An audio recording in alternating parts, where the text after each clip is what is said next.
আসসালামু আলাইকুম। বাংলাদেশের প্রবাসী ভাই ও বোনেরা আর বাংলাদেশের মুরব্বী সবাইকে আসসালামু আলাইকুম। সবাই কেমন আছেন? আলহামদুলিল্লাহ, সবাই আশা করি ভালো আছেন।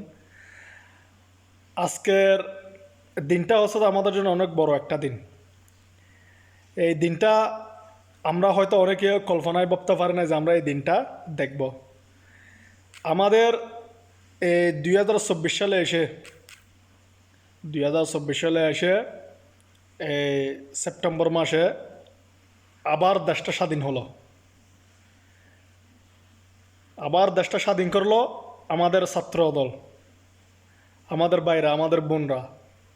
কিন্তু আমরা একটা কথা জানতে চাই, কোনটা, কালাদাতা হোক বা হাসিনা থাকুক বা জামাত থাকুক, এটা আমাদের দেখার বিষয় না। আমাদের দেখার বিষয় হচ্ছে যে দেশের দেশের মাটিতে কোনো রক্ত ঝরবে না, দেশের মাটিতে কোনো গুলির আওয়াজ শোনা যাবে না, দেশের মাটিতে কোনো দর্শন হবে না, দেশের মাটিতে ঘুষখোর, বাটপার, সিটিং এগুলো থাকবে না। দেশ সুন্দর করে চলবে। এই ওমান এটা একটা রাষ্ট্র, কই এই দেশের মধ্যে তো এগুলো নাই। দুবাই এটা একটা রাষ্ট্র, এই দেশের মধ্যে তো কোন খারাপই মারামারি নাই। সৌদি এটা একটা রাষ্ট্র, এগুলার মধ্যে তো নাই। কিন্তু বাংলাদেশের মধ্যে এগুলা কেন? বাংলাদেশের কানুন সবগুলো উলট পালট করে দিছে। বাংলাদেশের আগের যে কানুন ছিল এখন বর্তমানে সেই কানুন আর নাই। জিনিসপাতির দাম বেড়ে গেছে, ব্যাংকে গেলে টাকা পাই না। কোনো হাজব্যান্ড ওয়াইফ কোনো একটা জায়গার মধ্যে ঘুরতে গেলে আপনার বা হাজব্যান্ডকে বেঁধে রেখে বউকে দর্শন করে। কোনো মায়ের গ্যারেন্টি নেই, কোনো বইনুর গ্যারেন্টি নেই, কোনো কেয়ার গ্যারেন্টি নেই, 1 সেকেন্ডেরও গ্যারেন্টি নেই। বাংলাদেশে এমন দেশ হয়ে গেছে, চোর, বাটফা, সন্ত্রাসী, চাঁদাবাজি এগুলো সব বেড়ে গেছে। তার জন্য আর আপনারা যারা কোটা সবাই কিন্তু যতটুকু ধৈর্য ধরার, বাংলাদেশের মতো ধৈর্য অনেক ধরছে। কিন্তু এমন একটা পরিস্থিতির মধ্যে বাংলাদেশটা নিয়ে গেছে, এটা মানুষের ধৈর্যর বাইরে।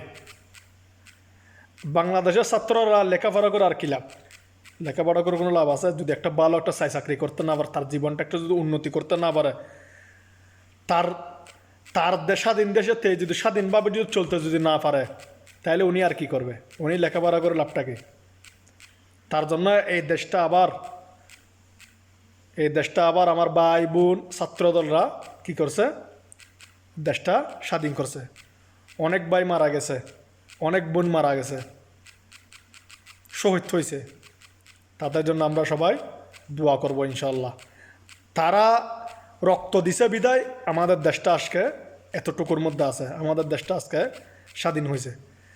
দ্বিতীয়বার এমন যাতে কোনো সরকার যাতে না আসুক, আমাদের দেশটা আবার রক্তের বন্যা বসুক, আবার গুলির আবার শোনা যাক। কিন্তু এগুলা থেকে যাতে আল্লাহ আমাদের দেশটাকে রক্ষা করে। কিন্তু আমরা আমরা প্রবাসীরা দেখেন, আমরা প্রবাসীরা এখানে প্রবাসী থেকে আমরা যদি 1 মাস যদি রিমিটেন্স যদি না দিই, কিন্তু বাংলাদেশের আর্থিক অবস্থা অনেকটাই দুর্বল হয়ে যায়। কিন্তু বর্তমানে দেখেন, এই কিছুদিন আন্দোলন হয়েছে, কিছুদিন প্রবাসীরা টাকা দেয় না, বাংলাদেশের ব্যাংকের টাকা পর্যন্ত নেই। তো তার জন্য আমরা প্রবাসীরা এখন বাংলাদেশের মধ্যে অনেক ক্ষয়ক্ষতি হয়েছে। বর্তমানে অনেক কিছু ভাঙচুর হয়েছে, অনেক কিছু জ্বালাফোড়া হয়েছে, অনেক সমস্যা হয়েছে, অনেক ভাইয়ের রক্ত ঝরছে। কিন্তু যেগুলো মানুষ মারা গেছে এগুলো করে আর যান কোনো ফেরত দেওয়া সম্ভব না। কিন্তু যেগুলো ভাঙে গেছে, যেগুলো চুরি গেছে, যেগুলো ফুরিয়ে গেছে, এগুলা কিন্তু আবার ঠিক করা সম্ভব।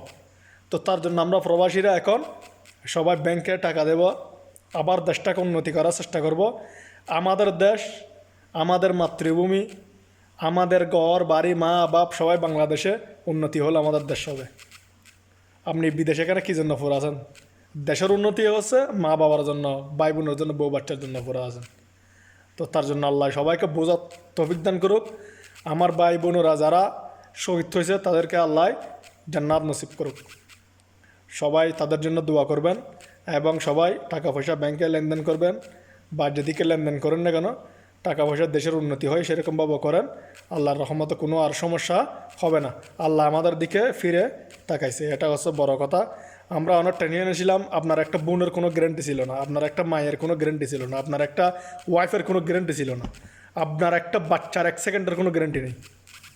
আপনার সাথে দুশ্মনী থাকলে আপনার বাচ্চাকে মেরে ফেলতেছে। আহা কি দেশ! তার জন্য সবাই আমার কথাগুলো বুঝবেন, শুনবেন।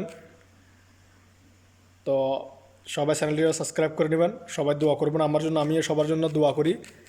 আমি কোনো আওয়ামী লীগও করি না, কোনো বিএনপিও করি না, কিছু করে, কিন্তু দেশের যে অবস্থার মধ্যে চলে আসছে সেই অবস্থা নিয়ে এটাই কথা বলছি। সবাই ভালো থাকবেন, সুস্থ থাকবেন, সবাইকে ধন্যবাদ এবং আসসালামু আলাইকুম। আমার প্রবাসী ভাইদেরকে সবাই ভালো রাখুক, বাংলাদেশকেও আল্লাহ রক্ষা করুক।